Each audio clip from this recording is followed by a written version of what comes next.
Good morning, traders. Chris Buss here with Traders Profit Compass with your morning look at markets for Tuesday, September 14th. It is 6:28 a.m. as I'm starting the video. And as always, please run your video player at 1.25x for maximum efficiency. I think you will like that speed a lot. Taking a quick look at futures, everything is pretty much flat. We've got the big August CPI print at 8:30, so everything's kind of in suspended animation until that print comes through, which of course has the potential to really roil the markets. And I think that consensus is 0.3%. Remember, we were running in the May, June, July, or April, May, June at about 0.8, and then July we had a 0.3 print. And so, were we to go back to 0.8 or something crazy, that could roil the markets. And if we come in well below 0.3, then what's going on with the economy kind of thing. Did it slow down a lot or whatever? So we'll just have to see that when it prints, and we'll go over the 10-year bond yield here in a minute. I also wanted to make you aware, and I don't know if this has even been on your radar screen, but this Evergrande property managing company in China has come to the forefront again. It's really China's, Lehman, AIG, financial nuclear bomb moment in China, kind of like our great financial crisis was in 08, 09 kind of thing. This is the biggest property manager, definitely in China. It might be even in the world. They've got 300 billion on the books in terms of debt. It's one of these too big to fail companies, and the thing is, you remember Bill Wong and his Archegos management company. The guy that was friends with Kathy Woods, and he was moving all these stocks around and had all the prime brokers involved, and they didn't even know it. Well, this Evergrande thing is similar in the sense that you got this massive company with massive debt, but nobody is quite sure where the exposure is, within the financial system, not only in China, but who holds that paper here in the States, and what happens if that thing goes belly up. Now, I heard a very interesting thesis yesterday, I guess it was, and I don't know who it was, so I would definitely give them credit if I remembered. But the thesis goes something like this, that this the crackdown in China on mega cap tech, the Tencent and the Alibaba, was kind of started, they say, when Jack Ma started popping off about his Ant Financial IPO, and they knocked him down to size by not letting him do the Ant Financial. Then he had to go into hiding for 3 months while that kind of blew over. And ever since then, the government has been leaning on these mega cap tech companies, trying to drive home this new philosophy of prosperity for all, right? Well, the thesis of that's out there or is emerging is that it really wasn't Jack Ma that started it. It was Evergrande, because she was looking ahead saying, there's no effing way this thing is going to survive, and there's a very high probability that the PBOC will have to bail this thing out. And I want to front run that by taken a hard line against these other big companies for the sake of perception, because the last thing that she wants is a Occupy Wall Street moment in China where all these investors, it's a huge company, and you've got like an Enron situation where all, employees are investing in their own company, which subsequently goes bankrupt, and then they're all wiped out, right? And you've also got a lot of common people involved in the company, and also financial institutions. So, unlike Occupy Wall Street back in the great financial crisis, where you had 500 people camped out in a park with posters, you roll that into China and you multiply that by 200 million, right? And you got all these protests and stuff. The idea behind the thesis is, I want to show the people that I'm on their side by cracking down on these billionaires with their multi-billion-dollar companies, so that in the event that I need to bail out Evergrande, that I don't have this massive Occupy Wall Street moment with pitchforks in the street, etc. I thought that was an interesting take on the situation. Whether it has global implications, we're just going to have to find out. But the bonds are trading on 30 cents on the dollar, so that's pretty low. So a lot of people are figuring on a bailout there. One last thing before we dive into the notes here. It's going to be a relatively brief video this morning. I'm going to go through rather quickly, but I wanted to also throw this out there that, as I go through the video, if there are names, and do this on your own, not just the names that I cover, but if you've got a plan to actively trade a certain stock, write down a physical note about your game plan. There's that old adage out there, a poorly written note is better than a good memory. I think having a physical note there with your game plan heading into the day, where you can refer to it in the day and then make notes. For instance, I want to buy this at support at this level. I'm playing for a bounce, or I'm playing for a trend trade, and these are my exit points, blah, blah, blah. And then during the day, as you look at that, you'll remind yourself that pre-market, that was your plan when you were of calm mind, because once the bell rings, your mind is most likely not calm, and things happen during the day that can knock you off center. So having that physical note there, I think, will help you quite a bit. And then guess what? If you make adjustments during the day, right?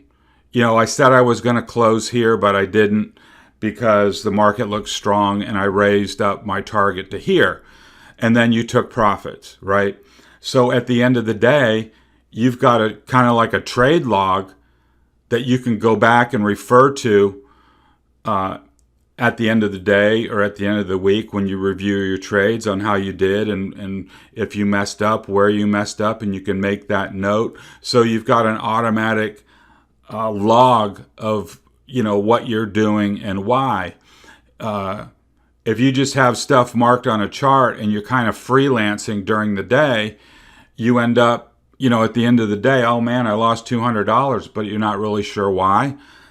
Having that physical note, you'd be able to look back and say, oh, well, I ignored my stop here, and why did I do that? You can make a note, blah, blah, blah. So I think that would be a helpful thing to start doing if you don't do it already.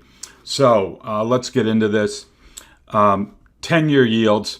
We're going to have that CPI print this morning. I think there's only two numbers you got to really worry about or think about. 1.4% and 1.3%. If it's inside that range, I don't think you'll see any turmoil at all. If you get a moonshot pre-market, and I think you'll know it when you see it. If you get a moonshot on rates up in here, you're probably gonna, the Qs would probably have a bad day. ARC would probably have a bad day. Bubble names would probably have a hard day. And if it craters, if they pull the rug on rates, cyclicals will have a bad day. Banks would have a bad day. The reopening trade would have a bad day, etc. So I think in the middle, it turns out to be just another day. But on the extremes, moonshots or craters, I think you'd see some fireworks. Here's VIX that we've been tracking.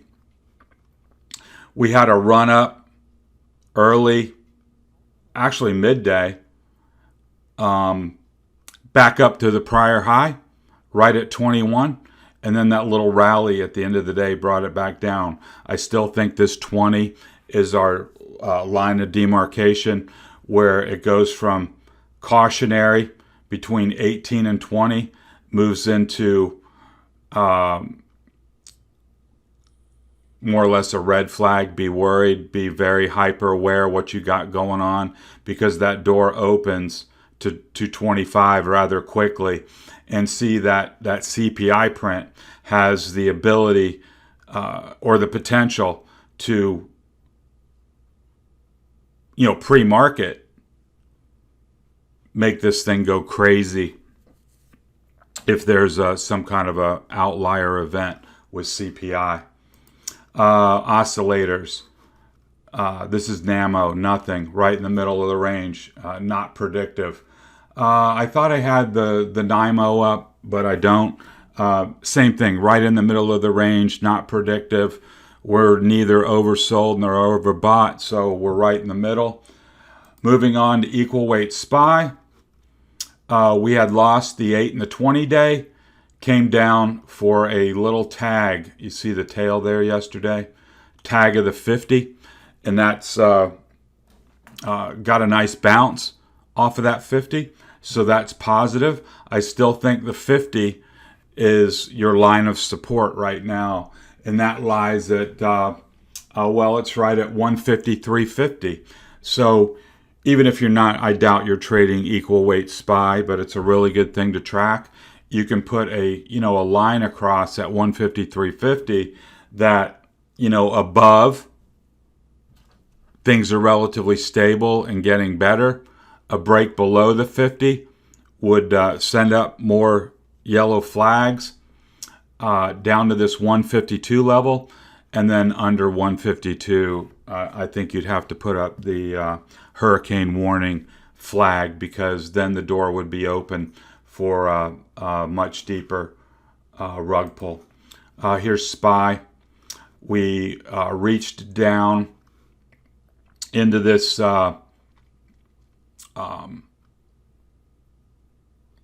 gap, did not fill it. I have that gap. Well, we'll see it on the next slide on the 30-minute chart. But our game plan yesterday actually worked. Remember, we were talking about the gap up, and it drove to 449 and got rejected. So if you were on top of that trade and had that in your playbook, that worked really, really well. And then the rest of the day, it came back down to the gap, and really the gap held. Here was that first bar of the day that I was talking about. And look at the cycle. Look at the last 2 days, Friday and yesterday. Same exact playbook. Pre-market run up, tag a resistance, then an immediate rug pull to fill that gap and then come down to support. Yesterday was exactly the same thing. Gap up in the morning, reach up to resistance, pull pull the rug, fill the gap, then head lower. The only difference yesterday was they bounced it into the close, whereas Friday they sold into the close. So that was kind of interesting price action. This was kind of a cruel little sequence of candles there, because once you break into a gap, you expect that gap to fill, and it didn't. It was really hesitating here, and actually I had tried to get short on the move into the gap. I was looking for 443, and really didn't get it. That was a frustrating hour there where you could tell, or I could tell, but then I was already trapped. Usually when you move into a gap, you'll get that impulsive kind of move down quickly. When it hesitates in the middle of a gap and just kind of hangs out, that's not a good sign. So anyways, I took that trade and got stopped out. But if you're flexible in your thinking, how could you have approached that? Well, if you got stopped out here, or changed your mind, or weren't even in when price came back up through 445, that was your buy signal, right? Recapture a level from below is a buy, and then you got a nice close there. And then at the beginning of the day, losing a level from above at 448. Say you did not get this 449 tag to get short, you had another chance at 448 when price came back through from above to get short, and then you had your $2 move down. Very much the same thing with the Qs. Gap up in the morning, and then right into resistance at 379, and then it failed. Came down here, filled this gap. I'll remove that, and then came right down. We had the look at the levels. Look at the wicks that are going right to the level that we had right here. 374.25 ish. So, and then they bounced it into the close. Definitely, if today we break yesterday's low, drop down below 374, that's going to open up more selling, and I would expect a quick move down to 372 and possibly lower. So we know that this line is good because we had basically 3 tags of it over the course of yesterday afternoon. And what I've done here, as I often do, is I boxed in the trading range. So what I would probably do, probably what's going to happen is, after the CPI print, there's going to be some kind of pre-market movement, either higher or lower. But I would play this range on either a breakout or a breakdown instead of trying to get involved inside this choppy area here. I think you might have better luck or have a cleaner trade if you just say, okay, I'm buying the breakout or I'm going to sell the breakdown coming out of that box. IWM. We had a quick sell-off, right? We came right down to this 220 level where we tagged it and reversed. We had that level identified. We had a reaction level here, and we had a reaction level back in the chart. So that was a great place to get long. I actually, well, we'll look at that on the 30-minute chart.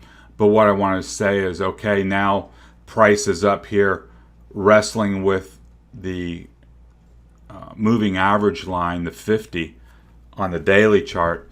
And so if price can break this downtrend line and move up to take out 224, then I would say IWM is on its way to a trend reversal, but we haven't had that yet. So I think as it stands now, we're in a downtrend, and this downtrend line is proving to be, real resistance. We've had all these touches that validates the line. So until you take that line out, you've got to assume resistance will hold. Resistance is resistance until it isn't, kind of thing. So now today, if we drop down below 222, then that'll open up more downside. If we break out above 223 and definitely 224, then we got the opportunity to go higher. So I think for this morning, this 223 will definitely be your pivot, but just keep in mind that overhead resistance with the downtrend line is just above. So you might want to give that extra room, or even say to yourself, I want to be super sure it's for real, and wait for price to take out 224. So you'll have to decide how fine you want to tune that.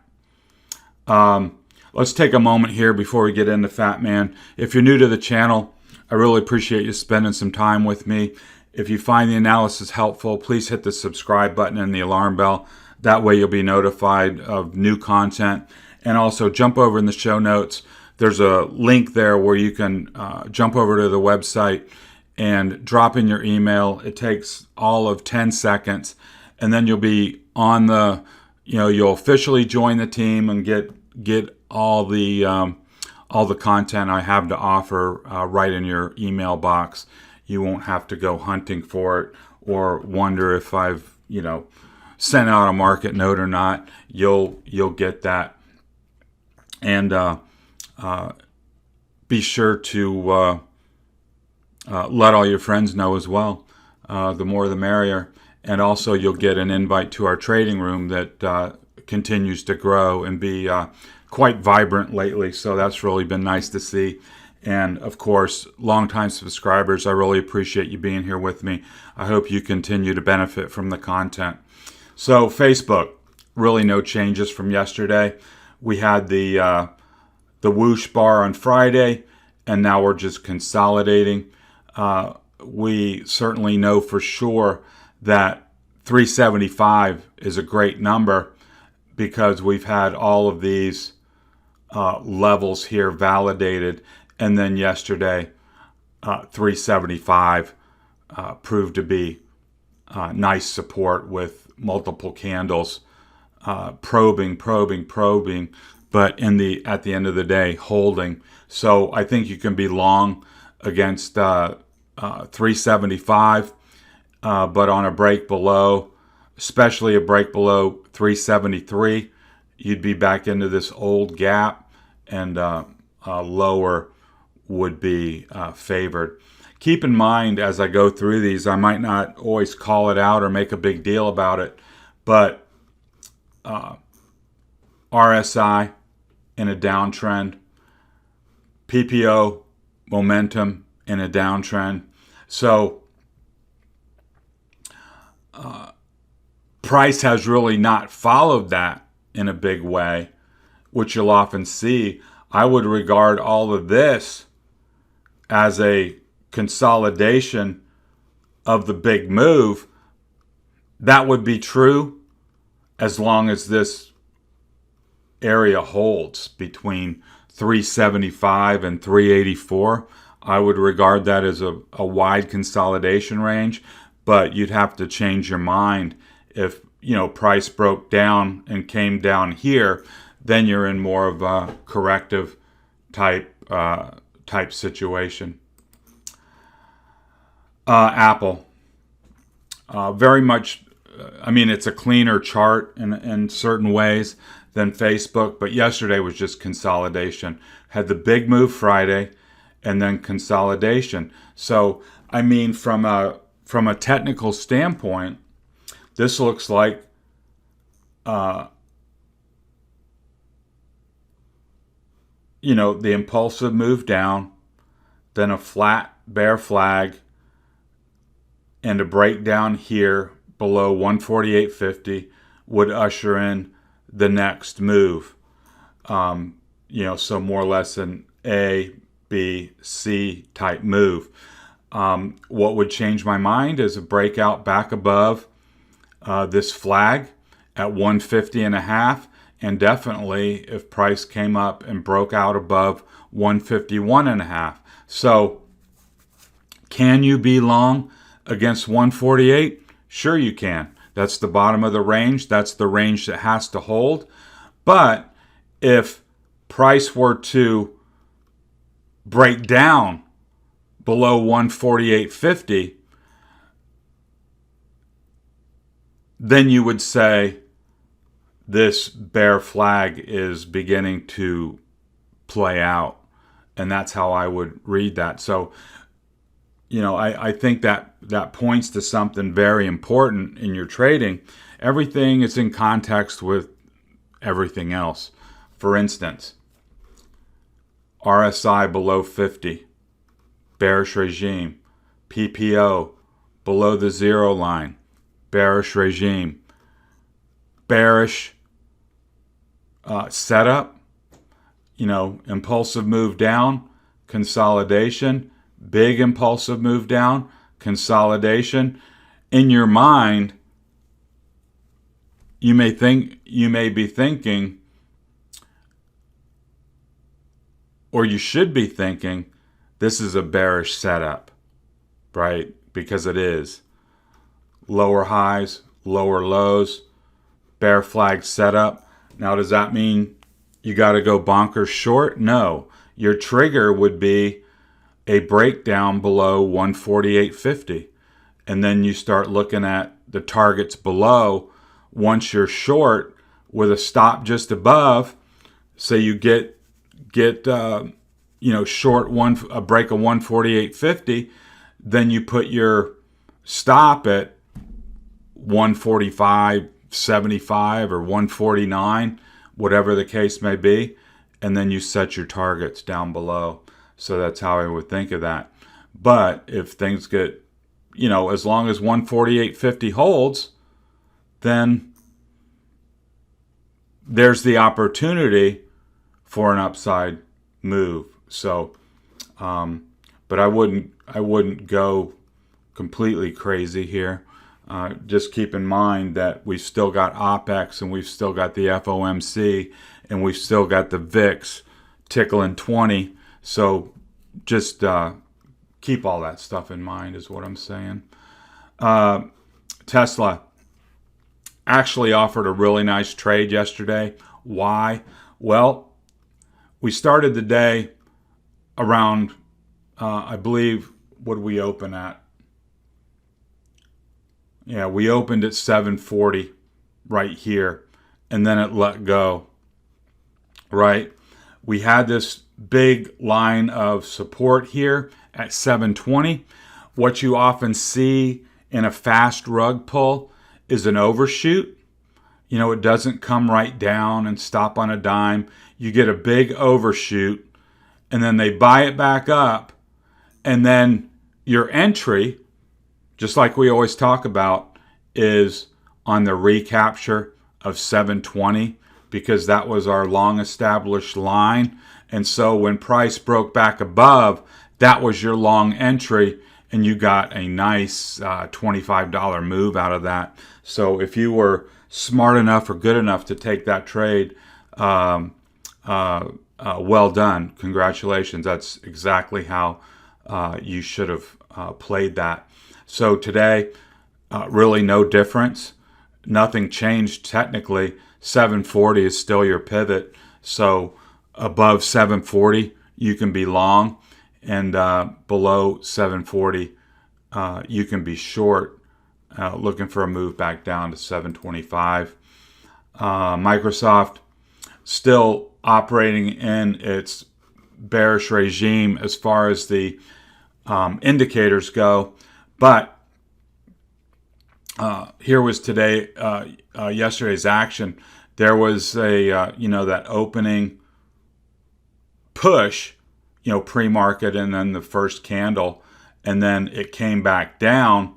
And again, if you were on top of Microsoft, it moved above 297.50, and then when it went below, that was your short, and then you came all the way down to this pre-identified level that we had, 294.50, and it held. You see 3 candles. So you got the first candle, came down for a touch. The second candle came down, stopped on a dime. Third candle came down and stopped on a dime at 294.50. And so you could have said to yourself, 3 touches, that support held. You could get long there, and then you had a nice move higher through the balance of the day. So we've revalidated this 294.50 as a good line. Why? We got resistance, resistance, resistance, resistance, support, support. So this 294.50 is a really nice line of demarcation for Microsoft. Today, if it can take out 297.50, I think you can be long. Or if it moves into that area and stalls, you can be short against that line as well. Amazon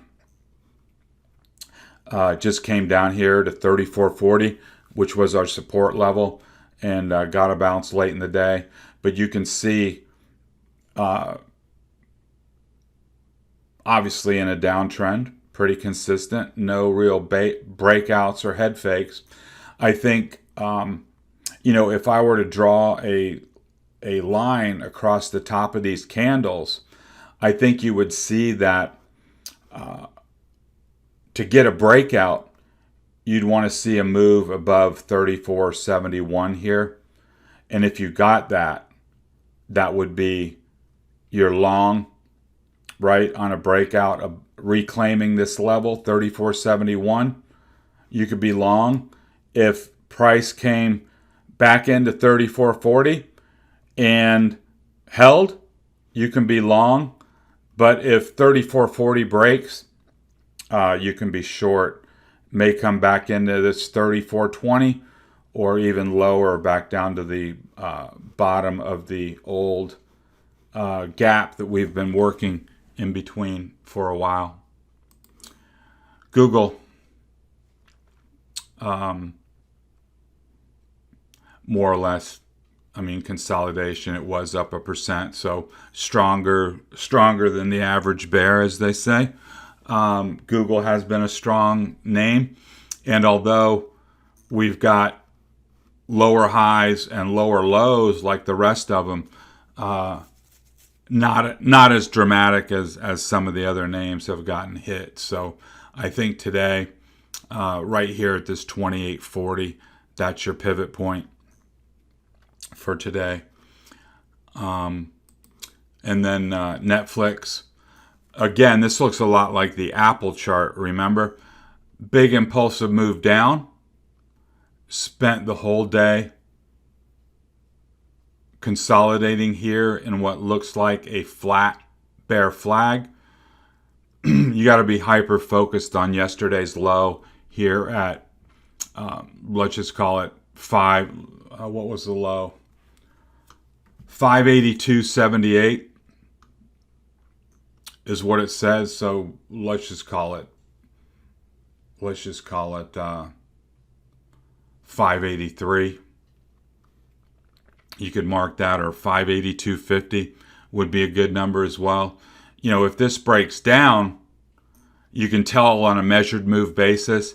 If you take the length of this move here and then superimpose it here, you're going to be getting down back into this range towards 560, maybe not quite that far, but given that there's a huge void in the chart here where not a lot of trading has taken place during this fast run up, you would probably see price fall down to 560.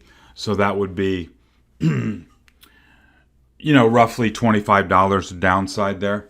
So, I mean, that would be a nice trade if you got that. But I think the bulls are okay as long as they hold yesterday's low. Semiconductors had a nice day. They were up 0.75.